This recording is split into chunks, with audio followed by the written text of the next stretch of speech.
Welcome back. This is World Talks coming to you live from Warsaw. I'm Jastrzębska. In Serbia, former Trade Minister Tomislav Momirović and others have been arrested over a corruption scandal linked to the deadly collapse at Novi Sad's railway station, which killed 16 people last November. The Novi Sad tragedy has fueled ongoing anti-corruption protests, with demonstrators demanding accountability from the country's authorities, including President Aleksandar Vučić. To discuss, I have Nikola Ćurčin, Vice President, Independent Teachers Union of Serbia, joining me right now. Good morning, sir. Thank you for joining. Good morning. It's a pleasure to be here. So let me start with asking you about your reaction to the arrest of former Trade Minister Tomislav Momirović and others in connection with what happened in Novi Sad. Yes, well, these arrests came on the practically 9 months anniversary of the tragedy that happened in Novi Sad. These arrests are not something that was, let's say, didn't happen before, because most of these people have already been arrested in the first months of the crisis, of the canopy collapse. So we do not see this as a huge thing, more as a reaction to the falling rating of the ruling party and President Vučić. So we see this as probably a way to make his rating better, and we see this also as a probable intro to new snap elections that might happen in autumn. Mm-hmm. Right, but at the same time, prosecutors say the reconstruction contracts, right, were inflated by over $115 million, and it was benefiting a Chinese consortium that was involved. So how significant is this in the context of this broader narrative of corruption in Serbia? Of course, it is good that this has happened in order, because this was a financial investigation. Previous investigations were about how the train station was actually opened without proper control and licenses. This was a financial investigation, and this is a new thing. Experts, independent experts following this huge deal that is probably more than $1 billion, because it's a part of reconstruction of the railway from Belgrade to Budapest, said that probably there is even more than this $150 million involved, because these are what prosecutors have covered is just a part that were the contracts that were inflated after the signing. So these are additional money that was given for the contracts. It is important. It is show that this is huge amount of money involved. But what, as I said, we do not see is how deep is this going, and how it feels impossible that only these people arrested were involved in such a huge deal. Because you have the Ministry of Finance, you have a lot of other people involved in order to spend so much money. Right, so do you think this is a sign of something bigger unraveling, or is it just political theater? How do you interpret this? It is important. It can lead to many new things. So it's not, let's say it like this, it's not a bad thing, it's a step in the right direction. But it is not enough. We will see in the future days, will it really go deeper? Will the prosecutors go deeper? And will this lead to what people is actually expecting? And according to this, we will see one of the ministers that's also indicted has not been arrested because he's apparently in hospital. And he had 1 day before he should be arrested, he suddenly went to the hospital. So we do not, we are not, let's say, these things should have happened 6-7 months ago. Mm-hmm. This is what makes us skeptical, and the generally people in Serbia, because we were expecting this kind of arrest and this kind of prosecution much earlier.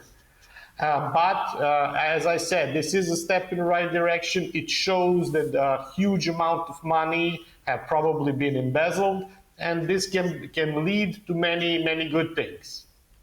Right. And the protests have been going on for 9 months now. And I was wondering, I mean, do you agree that we are seeing these small incremental changes, right? We had Prime Minister Vučić resign, now we have these arrests. So can we say that the protests are being successful, although it's gradual? Protests have definitely been successful because there is a huge opinion change in Serbia. It has not been seen for a decade.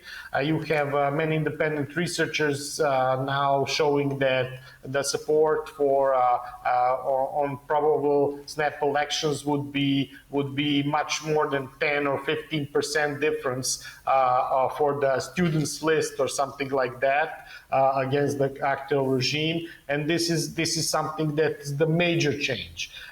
We see this as still tactical things, not fundamental things. So yes, in January you had resignation of Prime Minister because of beating up of students by his party members.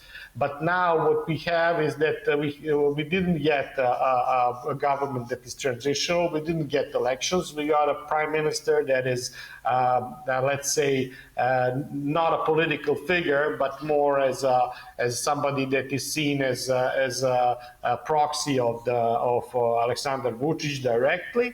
And what we see is that the people, for example, that beat up students have been pardoned by the president in the recent months. So we do not see a real backing down. We see things that when the government sees that the support of the people is huge on the other side, they try to make things to comfort this and to make changes in the political view by the citizens. But it is not enough, and it's late.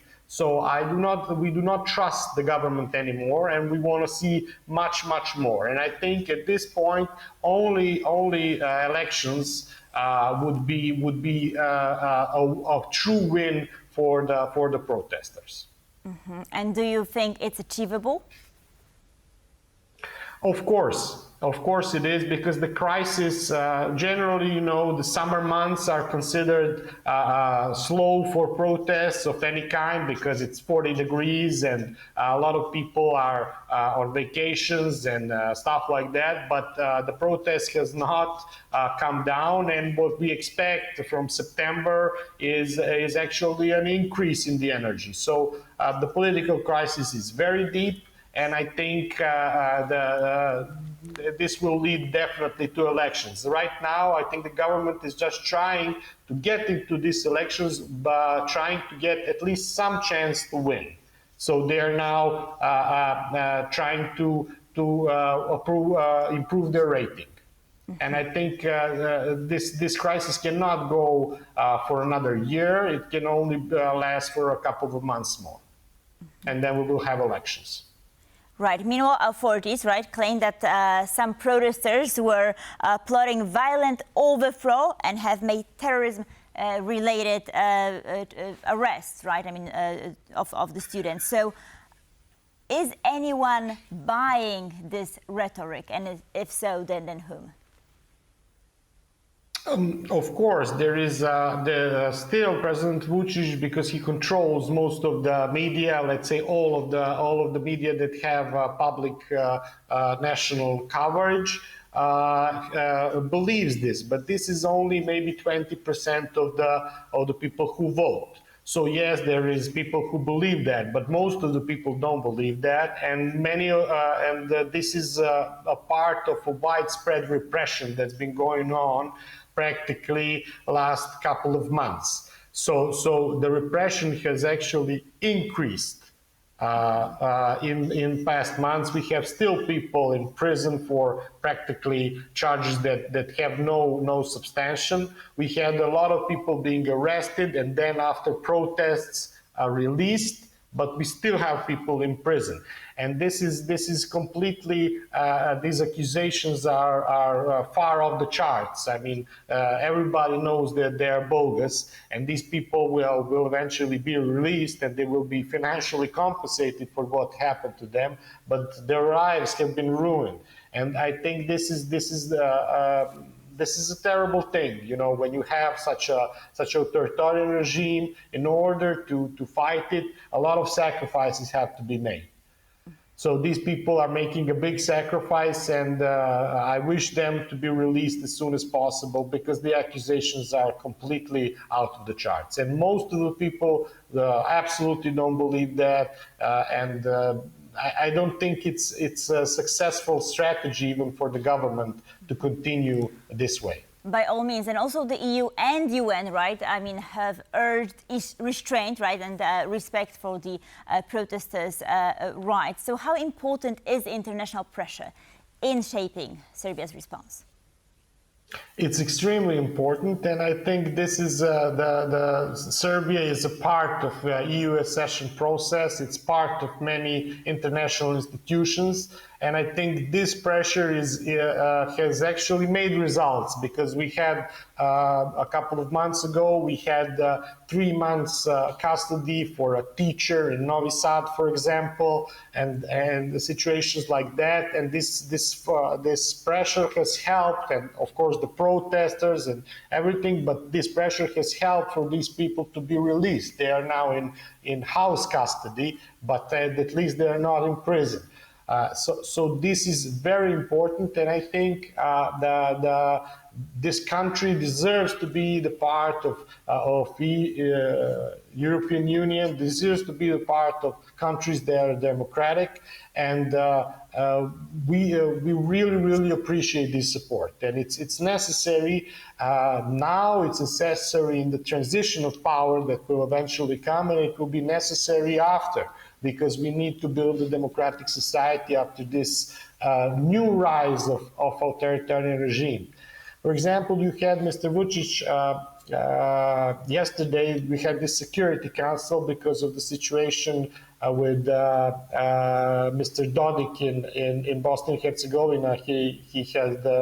He got a court decision to go to prison and stop political activities. But we had a situation that actually Mr. Vučić compared himself with Milosevic, which is very interesting. This is the first time that he sees himself as a Milosevic, and he said he will not make the same mistakes, and he is much more careful than Milosevic. So the situation right now is that